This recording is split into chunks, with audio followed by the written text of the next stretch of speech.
కశ్యప మహర్షి ఆశ్రమానికి చేరుకున్న శిలాదుడు మునివాటిక ముంగిటనే ఆగిపోయాడు.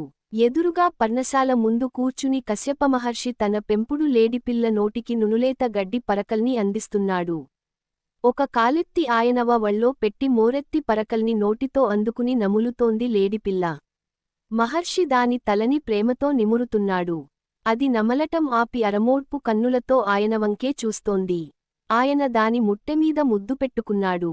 కశ్యప మహర్షి చూపిస్తున్న ఆ వాత్సల్యాన్ని, మాటల కందని ఆ అనుబంధాన్ని చూశాడు శిలాదుడు. ముగ్ధుడయ్యాడు. అప్పుడే కశ్యప మహర్షి శిలాదుని చూశాడు.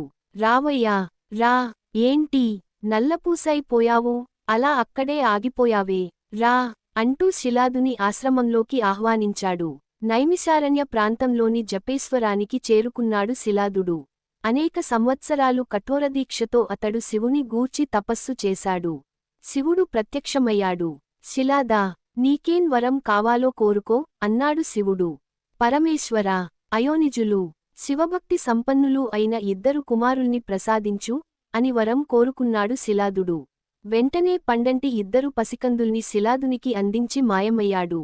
శివుడు ఆ పిల్లలిద్దరినీ ఎత్తుకుని తన ఆశ్రమానికి తిరిగి వచ్చాడు శిలాదుడు.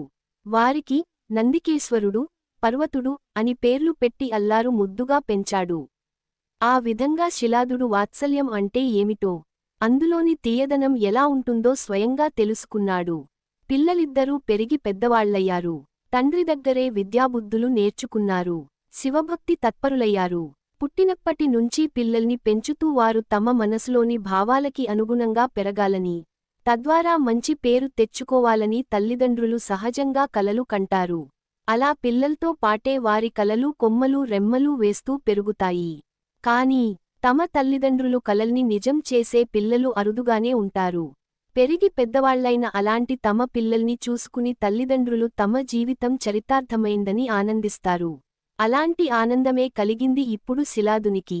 సహజంగా యౌవనంలోకి అడుగుపెట్టగానే గృహస్థాశ్రమం వైపు దృష్టి మరలుతుంది. కాని నందికేశ్వరుని దృష్టి మాత్రం తపస్సు మీదికి మరలింది. అందుకే తండ్రి దగ్గర అనుమతి తీసుకుని జపేశ్వరానికి వెళ్లాడు నందికేశ్వరుడు. అక్కడ కొంతకాలం తపస్సు చేసి తర్వాత దక్షిణ ప్రాంతానికి వెళ్లి అక్కడ